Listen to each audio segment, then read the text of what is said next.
What's good, my G's? Your boy Snow, Ignorant Gamers in the house. How you doing? How you living? How you gaming? If you already know, G stands for Gamers. Welcome back to the channel. Shout out to IGZ up. You know the squad. I love y'all. I appreciate y'all. We appreciate y'all. And if you're new here, give us about 10 videos or just subscribe. You'll like something, you might not like something, but just give us 10 videos. You will hear a message like this again from one of us, and then you can decide whether or not to go forward with us, stick with us, or just, give us another 10, right? Um, I say us because there's a team of us. My name is Snow. Some house cleaning. Thank you again. 2,000 subscribers. 2,000 subscribers. I'm not repeating this shit again. But thank you, thank you, thank you, thank you. We appreciate it. People say that we deserve more. We appreciate what we have. We love what we have. I've done a recent AMA video as well, so check that out. Link in the description below. There's also an IGZ question. Link in the description below. And there are some other things I want to say, but link in the description below. So, The Division beta. Before I even say anything about that, I want to let you know that I put in enough time. I did PC, I've done PlayStation 4, and I've done the Xbox One in reverse order because the Xbox One was the first to get on and everybody else came after. And my overall impressions of the game, it's good. How good? Is it good like how I felt about it with Destiny? Yeah, well then there's the question, right? And yeah, it's pretty much just as good as that, but as you guys know, I don't do Destiny, right? And this one may be a little different for various reasons, and I'm going to hold that off towards the end. Now, in case you're wondering about these other things, I'm going to get into that right now. The first thing I want to talk about is the graphics. Now, I'm not allowed to speak about the alpha. All I'm going to say is look up the alpha footage, and based on that, I'm telling you what I saw there, and the beta footage, a lot better than what I've seen from Ubisoft official streams. Now, I will say this, based on the advertisement that we've been told, yeah, we got Ubi swindled here again. Is it all bad? Nah, it actually looks pretty decent. It looks pretty good. I mean, the graphic representation of New York, because I am from New York, I'm the Brooklyn boy, you already know. And I love the aura of what they were doing, the garden, the post office across, which is your home base, from the garden, down to Chelsea with the High Line. Oh god, what is the High Line? Extends from like 14th all the way up to 20s. There were some other areas that was looking pretty dope on the west side. And when you got into the dark zone, I'll speak on that later. There were some places up there that I was just like, yeah, this is a nice fictional. This is nice. It's nice. If you're from New York, you can appreciate that. We haven't had a decent representation that I can remember since, probably a Grand Theft Auto game, if I'm not mistaken. But graphically, it looked good. I have a GTX 660 Super Clock 2GB NVIDIA card that is supposed to be the bottom of the barrel, and I did have some problems running it at first. I think that was my machine. It had nothing to do with the card, because after I fixed some things, I was averaging about 32 to 44 on medium settings. When I dropped it to low, it ran much faster. It looked like I was getting 60, but it was over 45, and the game looked buttery smooth. Of course, I lost textures and some lighting stuff, but overall across the platforms they all look pretty good. As far as stuttering, I did see some performance issues on the Xbox One, and for the most part I don't think it was anything that would ever break the game or break you out of the experience. Just something to know. Nowhere near as worse as what I've seen for Just Cause 3, just to put that out there. Now, the audio, I thought the audio was pretty good. It's very good. It's not the best audio, it's damn sure not the worst. And I also want to say, both with the graphics and the audio, this is still beta shit. You never know, they can probably crank it up a few notches.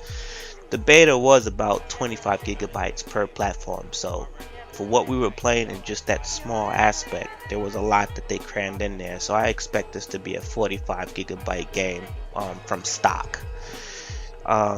So the audio was great, the audio cues were good, the audio sound effects were good, the little music that they were doing to do scores when you were in certain areas or certain zones or you were in trouble was dope. I thought everything was layered out pretty well.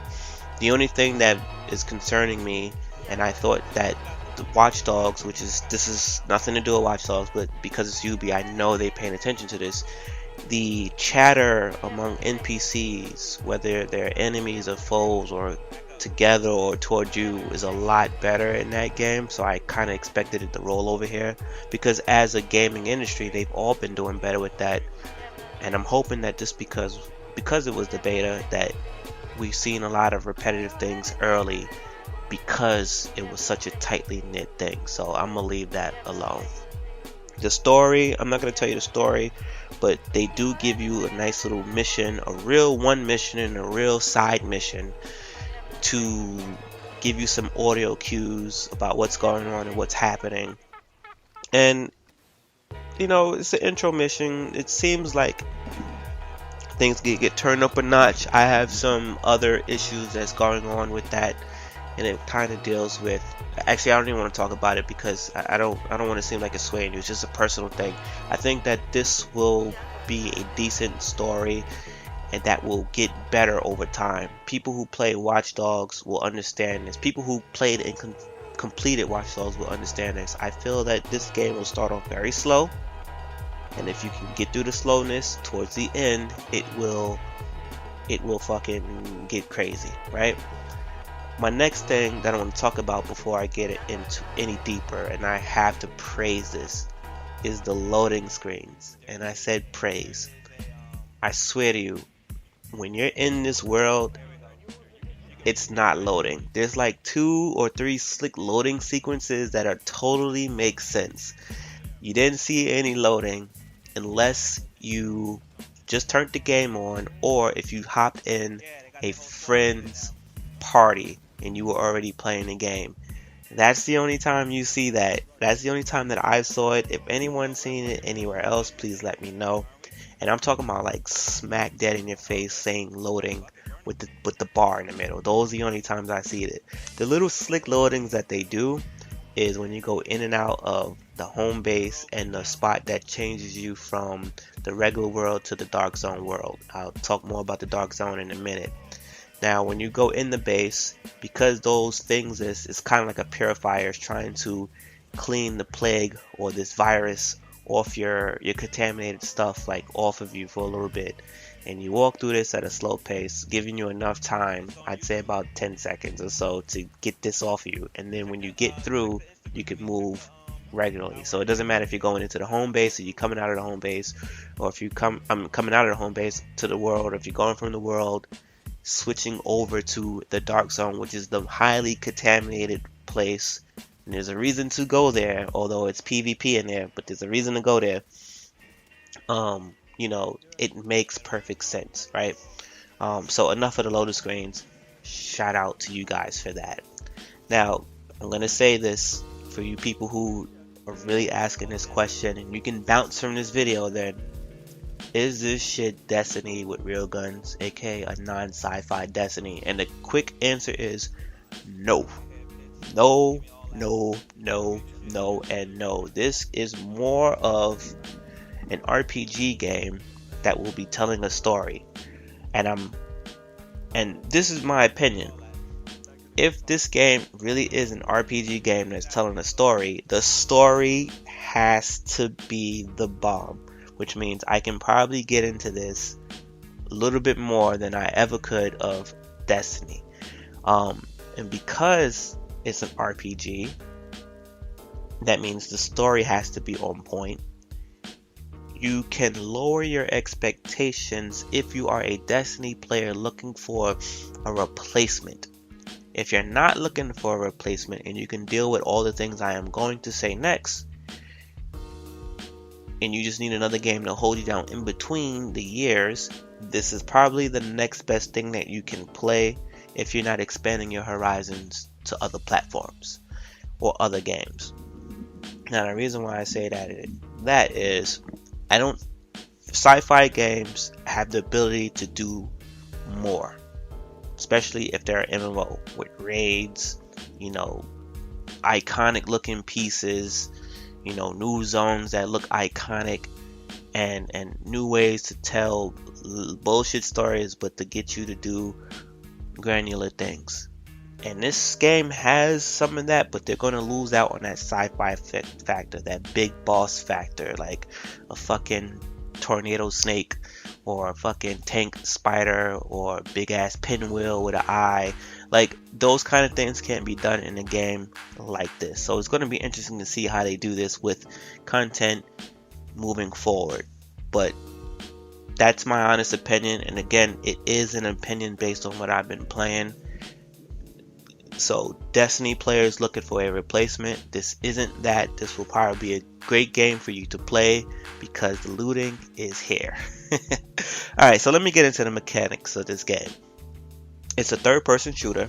Sorry, it is a third-person cover-based shooter. Cover-based shooter. Cover. If you're not in cover, you will fucking die. I like the speed of the game. Speed is very good. I mean, going across from Chelsea to the Dark Zone up in the upper 40s was, you know, it seemed like a long time, but not really.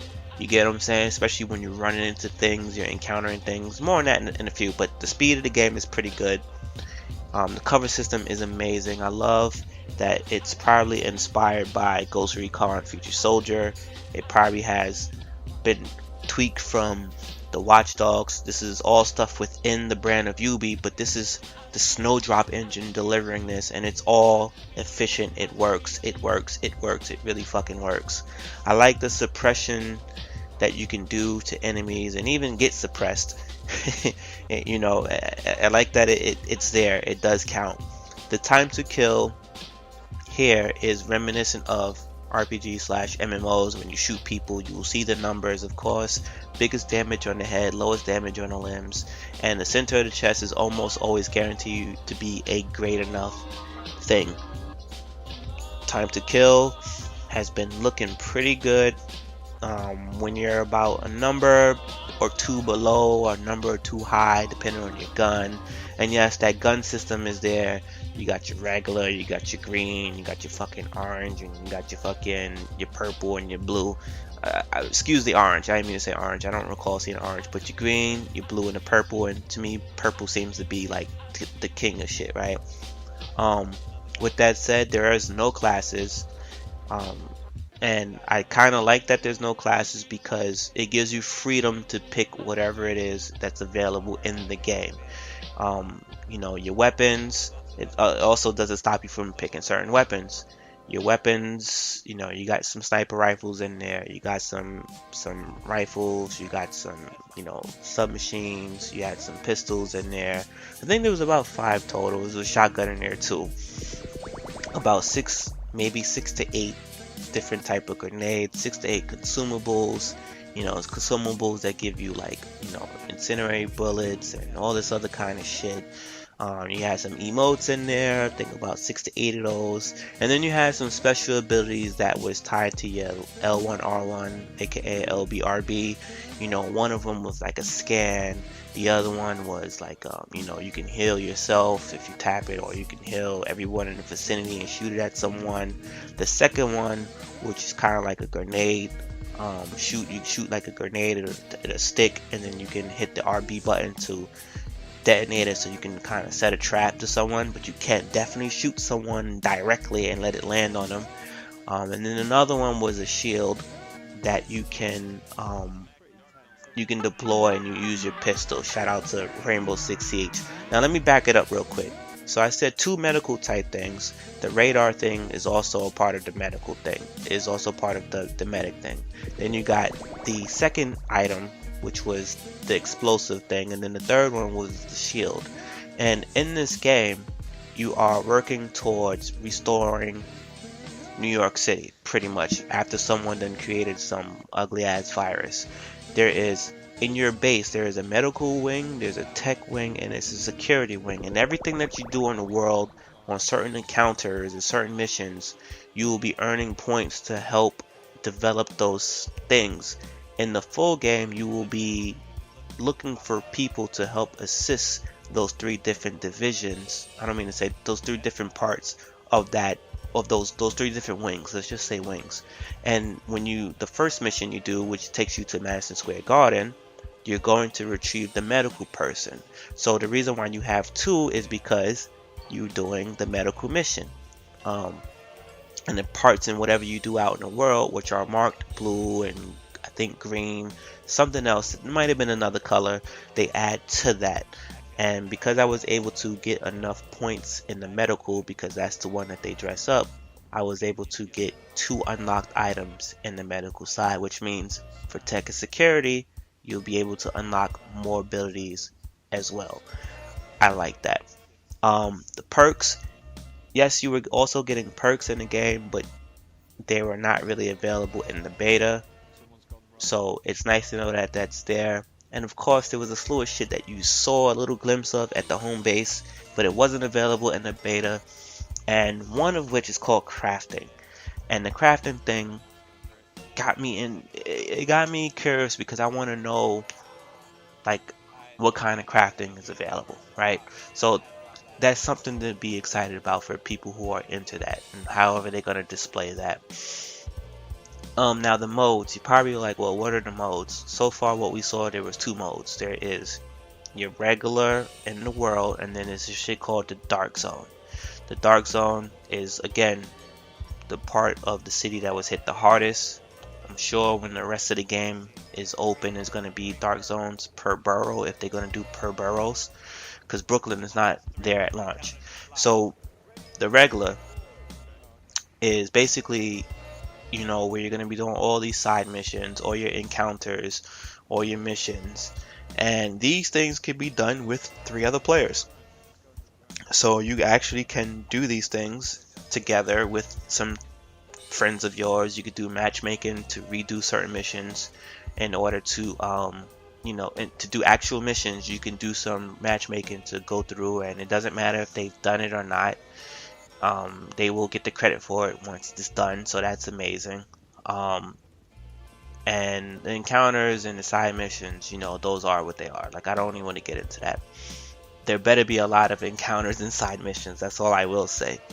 And the other mode is the dark zone, where it goes from PvE to PvP, and you know, you could be in there, and the reason that you're really in there, if you're not just looking, if you're not even caring about, you know, fighting other people, is again looting.